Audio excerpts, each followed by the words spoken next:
La préface de Humain, trop humain est un texte important pour comprendre la pensée de Nietzsche et sa manière d'écrire. Elle est constituée de 3 parties distinctes. La première partie est intitulée « Sur les préjugés des philosophes ». Nietzsche y explique que les philosophes ont souvent des préjugés et des opinions préconçues qui influencent leur manière de penser et de raisonner. Il critique ainsi la philosophie dogmatique qui impose des vérités universelles et immuables, et qui nie la diversité et la complexité de la vie humaine. La deuxième partie s'intitule « Pourquoi j'écris de si bons livres ». Nietzsche y exprime sa vision de l'écriture et de la création littéraire. Selon lui, écrire un livre est un acte de courage et de liberté qui permet de s'affranchir des conventions sociales et de donner naissance à des idées nouvelles et originales. Il affirme également que l'écriture doit être honnête et sincère, et qu'elle doit refléter la complexité de la vie humaine sans chercher à la simplifier ou à la réduire à des concepts abstraits. Enfin, la troisième partie de la préface est intitulée « Pourquoi je suis si sage ». Nietzsche explique sa vision de la sagesse, qui n'est pas un état de tranquillité ou de satisfaction, mais au contraire une attitude d'interrogation permanente, de remise en question et d'exploration de nouvelles idées. Il affirme ainsi que la sagesse consiste à accepter l'incertitude et le changement, et à être toujours prêt à remettre en cause ses propres opinions. En somme, la préface de Humain, trop humain permet de comprendre les principes fondamentaux de la philosophie de Nietzsche, notamment son rejet des dogmes et des vérités absolues, son amour de la liberté et de l'originalité, ainsi que sa vision de la sagesse comme une attitude de remise en question et d'exploration permanente. Le premier chapitre de Humain, trop humain est intitulé « Des premières et dernières choses » et il traite de la manière dont les êtres humains cherchent à comprendre les origines et les fins de toutes choses. Nietzsche commence par expliquer que les êtres humains ont toujours cherché à comprendre les origines de l'univers et de la vie, ainsi que la fin qui leur est réservée. Cette quête de la vérité et de la signification ultime de l'existence a donné naissance à la religion, qui a longtemps dominé la pensée humaine. Cependant, Nietzsche critique la religion et affirme que la science a pris le relais pour répondre à ces questions fondamentales. Il souligne que la science, contrairement à la religion, se base sur l'observation et l'expérience plutôt que sur la foi, et qu'elle permet de découvrir des vérités objectives sur l'univers et la vie. Nietzsche critique également les philosophes qui cherchent à donner une réponse définitive à ces questions ultimes, en proposant des théories abstraites sur l'essence de l'univers ou de la vie. Selon lui, ces tentatives sont vouées à l'échec car elles cherchent à réduire la complexité de l'existence à des concepts abstraits. Enfin, Nietzsche affirme que la quête des premières et dernières choses est une quête permanente et inachevée, qui ne peut jamais être totalement satisfaite. Il encourage ainsi les êtres humains à accepter l'incertitude et la complexité de la vie, et à se concentrer sur l'expérience immédiate plutôt que sur des théories abstraites sur l'univers et la vie. En somme, ce premier chapitre de Humain, trop humain pose les bases de la philosophie de Nietzsche, en critiquant la religion et la philosophie dogmatique, et en affirmant l'importance de la science et de l'expérience pour comprendre la complexité de l'existence. Le deuxième chapitre de Humain, trop humain est intitulé « Des avantages et inconvénients de l'histoire pour la vie » et il explore la manière dont les êtres humains interprètent le passé pour construire le présent et l'avenir. Nietzsche commence par expliquer que la mémoire et l'historicité sont des caractéristiques fondamentales de l'existence humaine. Les êtres humains ont besoin de se souvenir du passé pour comprendre le présent et construire l'avenir. Cependant, Nietzsche affirme que l'histoire peut avoir des effets bénéfiques ou nocifs sur la vie humaine, selon la manière dont elle est interprétée et utilisée. Nietzsche critique ainsi les interprétations du passé qui cherchent à le sacraliser ou à l'idéaliser, en faisant du passé un modèle ou une référence absolue. Selon lui, ces interprétations figent le présent et l'avenir dans un carcan rigide, en les réduisant à la répétition servile du passé. En revanche, Nietzsche défend l'idée que l'histoire doit être utilisée de manière créative et inventive pour construire l'avenir. Il encourage les êtres humains à s'inspirer du passé pour créer de nouvelles valeurs et de nouvelles formes de vie. Il souligne également l'importance de la critique de l'histoire, qui permet de remettre en question les interprétations établies et de créer de nouvelles perspectives sur le passé. Nietzsche souligne également que l'histoire peut avoir des effets néfastes sur la vie humaine, notamment lorsqu'elle est utilisée pour justifier des préjugés ou des discriminations. Il critique ainsi les idéologies nationalistes et racistes qui se basent sur une interprétation biaisée de l'histoire pour justifier leur discrimination. En somme, ce deuxième chapitre de Humain, trop humain met en garde contre les interprétations dogmatiques et figées de l'histoire, tout en soulignant l'importance de l'histoire comme source d'inspiration et de créativité pour construire l'avenir. Il invite ainsi les êtres humains à utiliser l'histoire de manière critique et inventive pour créer de nouvelles formes de vie. Le troisième chapitre de Humain, trop humain est intitulé « De la nature humaine » et il traite de la question de savoir si les êtres humains ont une nature fixe et immuable. Nietzsche commence par affirmer que la notion de nature humaine est une illusion, une construction abstraite qui ne correspond à aucune réalité concrète. Selon lui, les êtres humains ne sont pas des êtres fixes et immuables, mais des êtres en perpétuel devenir, qui évoluent en fonction de leur environnement et de leur expérience.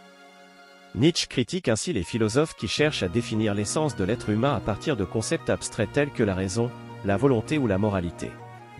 Selon lui, ces tentatives réduisent la complexité de l'être humain à des concepts figés et ne prennent pas en compte la diversité et la complexité de l'expérience humaine.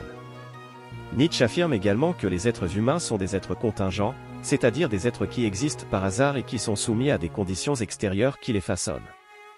Il souligne ainsi l'importance de l'environnement et de l'expérience dans la formation de l'individu.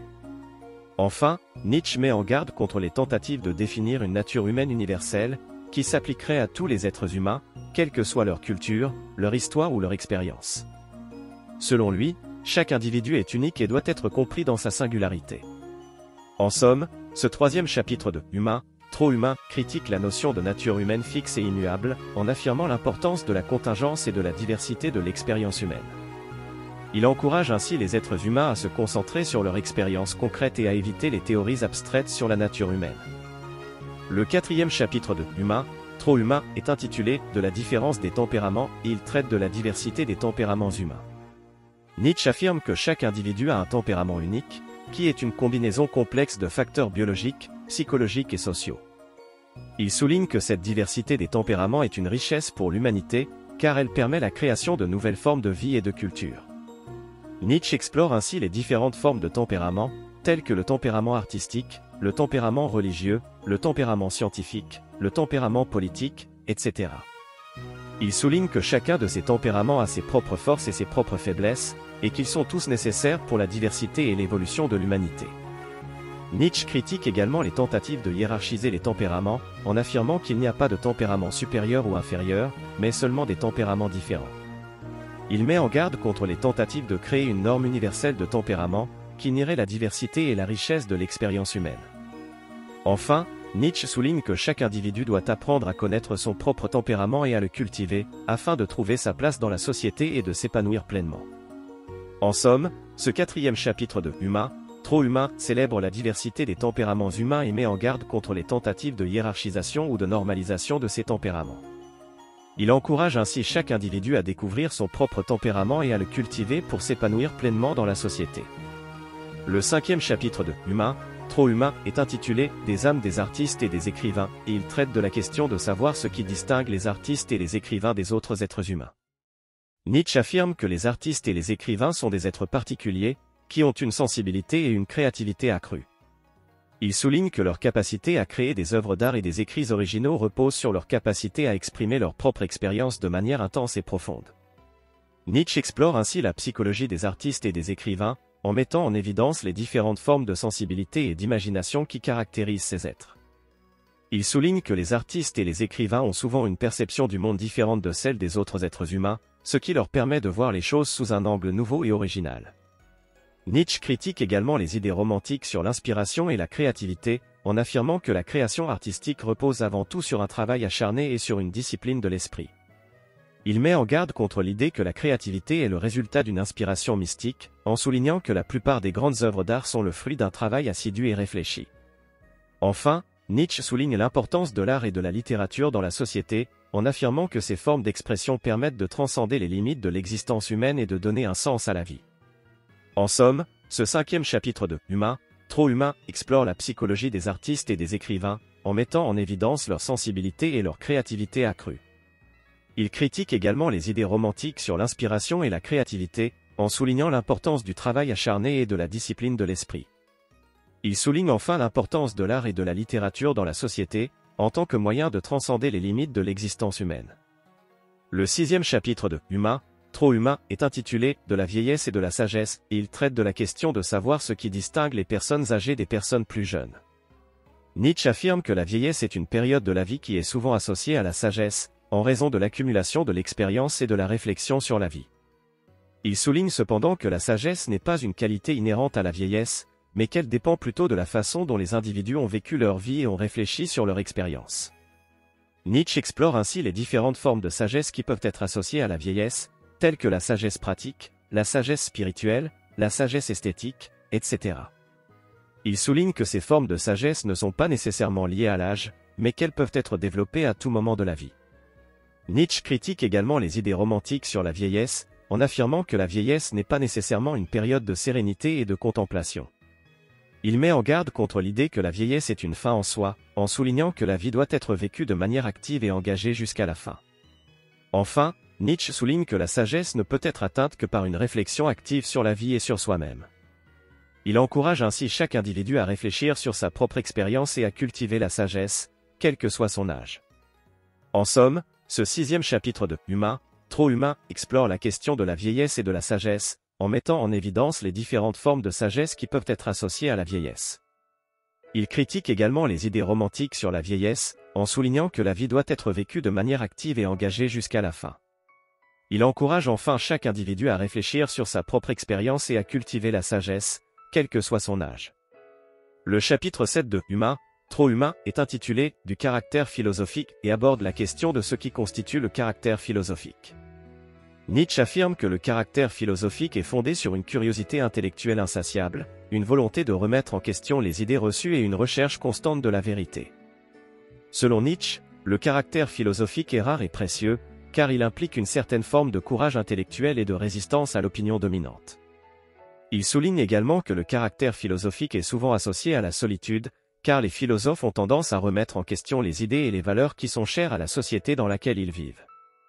Le caractère philosophique peut ainsi être perçu comme une menace pour l'ordre établi, car il peut remettre en question les croyances et les pratiques qui sont considérées comme sacrées. Nietzsche affirme enfin que le caractère philosophique est souvent associé à une certaine forme de tristesse, car les philosophes ont tendance à voir les choses sous un jour pessimiste et à remettre en question les illusions réconfortantes qui maintiennent les gens dans l'ignorance. Cependant, selon Nietzsche, cette tristesse peut également être une source de force et de créativité, car elle peut inspirer les philosophes à chercher de nouvelles idées et de nouvelles perspectives sur la vie. En somme, ce 7e chapitre de « Humain, trop humain » explore la question de ce qui constitue le caractère philosophique. Nietzsche affirme que le caractère philosophique est fondé sur une curiosité intellectuelle insatiable, une volonté de remettre en question les idées reçues et une recherche constante de la vérité. Il souligne également que le caractère philosophique est souvent associé à la solitude et à une certaine forme de tristesse, mais qu'il peut également être une source de force et de créativité. Le chapitre 9 de « Humain, trop humain » est intitulé « De l'art de se connaître soi-même ». Dans ce chapitre, Nietzsche aborde la question de la connaissance de soi, qui est un sujet central de la philosophie depuis l'Antiquité. Selon Nietzsche, la connaissance de soi est essentielle pour vivre une vie épanouissante et heureuse. Il affirme que pour se connaître soi-même, il est nécessaire de s'observer avec honnêteté et de remettre en question les idées reçues sur soi-même. Cela implique de se débarrasser de l'illusion de la conscience, qui nous fait croire que nous sommes des êtres stables et immuables, et de reconnaître que notre moi est en constante évolution. Nietzsche considère également que la connaissance de soi est une tâche difficile et exigeante, car elle implique de surmonter ses propres préjugés et ses propres limites. Il affirme que la connaissance de soi nécessite une certaine forme d'humilité et d'ouverture d'esprit, car elle implique de reconnaître que notre perception de nous-mêmes peut être biaisée. Enfin, Nietzsche souligne que la connaissance de soi n'est pas une fin en soi, mais plutôt un moyen d'atteindre un objectif plus élevé, qui est de vivre une vie épanouissante et créative. Il affirme que la connaissance de soi peut nous aider à trouver notre place dans le monde, à découvrir nos passions et nos talents, et à réaliser notre potentiel créatif. En somme, ce chapitre de « Humain, trop humain » explore la question de la connaissance de soi. Nietzsche affirme que pour se connaître soi-même, il est nécessaire de s'observer avec honnêteté, de remettre en question les idées reçues sur soi-même, et de reconnaître que notre moi est en constante évolution. Il considère que la connaissance de soi est une tâche difficile et exigeante, mais qu'elle peut nous aider à vivre une vie épanouissante et créative. Dans Humain, trop humain, Nietzsche critique les connaissances morales et les valeurs morales traditionnelles, affirmant que celles-ci sont souvent basées sur des préjugés, des conventions sociales et des illusions. Selon Nietzsche, la morale est une construction sociale qui a été imposée à l'individu, plutôt que quelque chose qui découle de la nature humaine. Nietzsche considère que la morale traditionnelle, telle qu'elle est enseignée par les religions et les philosophies traditionnelles, impose des normes de comportement rigides et restrictives qui empêchent l'individu de réaliser pleinement son potentiel créatif. Il affirme que la morale traditionnelle est un obstacle à l'individuation et à l'expression de soi, et qu'elle peut même conduire à la frustration, à la dépression et à la désillusion. Nietzsche estime que la morale traditionnelle est également problématique parce qu'elle est souvent hypocrite et arbitraire. Les valeurs morales sont souvent présentées comme absolues et universelles, mais en réalité, elles varient d'une culture à l'autre et d'une époque à l'autre. Les valeurs morales sont donc souvent le résultat de circonstances historiques et sociales, plutôt que de principes universels. En fin de compte, Nietzsche appelle à la création d'une nouvelle morale qui ne soit pas basée sur les préjugés et les illusions de la morale traditionnelle, mais qui découle plutôt de la nature humaine elle-même. Cette nouvelle morale devrait permettre à l'individu de s'exprimer pleinement, de réaliser son potentiel créatif et de vivre une vie épanouissante et heureuse.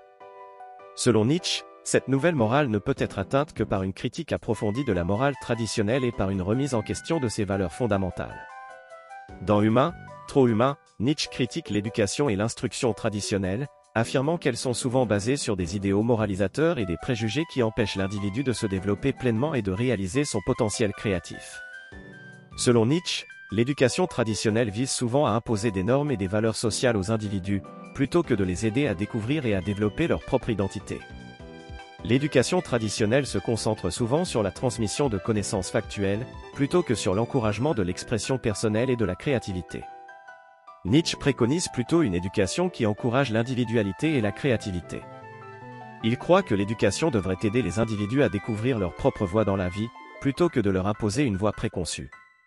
Pour Nietzsche, l'éducation devrait aider les individus à développer leur propre style de pensée et leur propre mode de vie. Nietzsche critique également l'instruction traditionnelle, affirmant qu'elle est souvent basée sur des préjugés et des croyances non fondées. Il affirme que l'instruction traditionnelle favorise souvent la connaissance factuelle au détriment de la pensée critique et de l'analyse. Au lieu de cela, Nietzsche préconise une instruction qui favorise la pensée critique et l'analyse personnelle. Il croit que l'instruction devrait aider les individus à développer leur propre mode de pensée, plutôt que de leur imposer une manière de penser préconçue. Pour Nietzsche, l'instruction devrait aider les individus à développer leur propre vision du monde et à trouver leur propre vérité.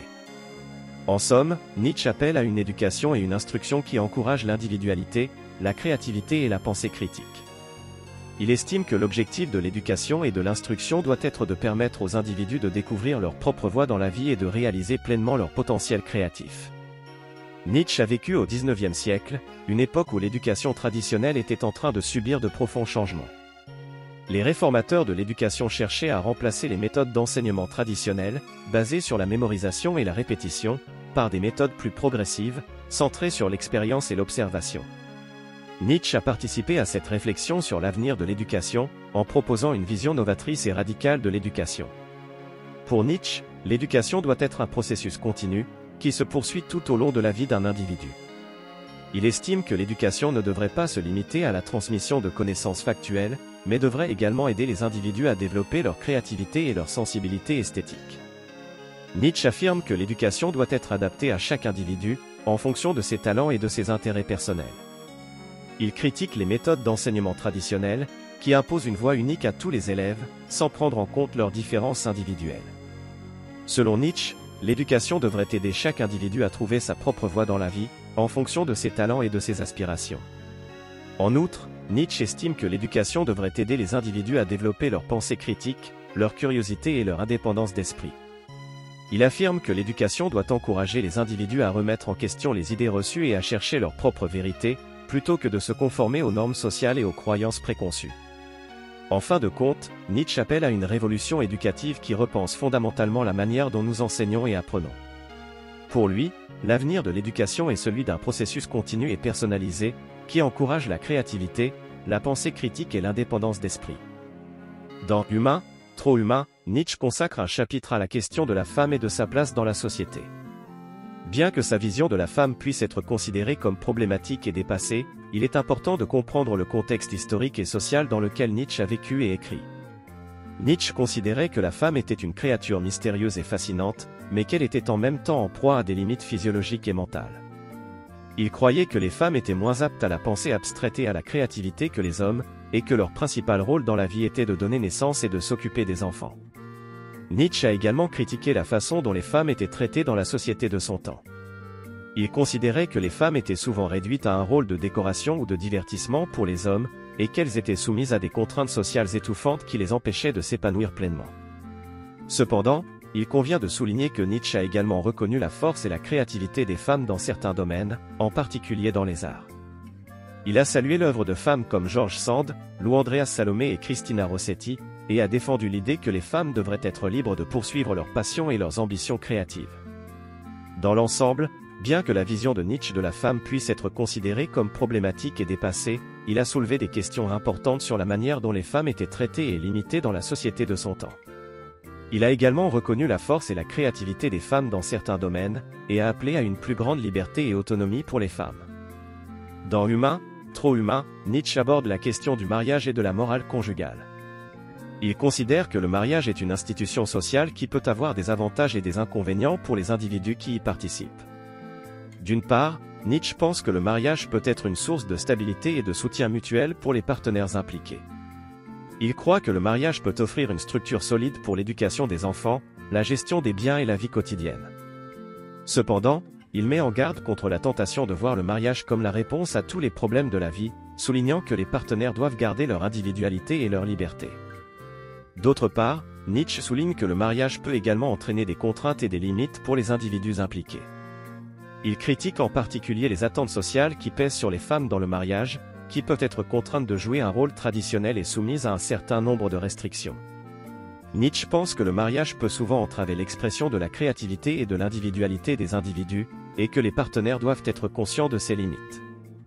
En ce qui concerne la morale conjugale, Nietzsche critique l'idée que le mariage doit être fondé sur des principes moraux stricts. Il croit que les partenaires doivent être libres de suivre leurs propres passions et désirs, et que la contrainte morale peut entraver la croissance et le développement individuel.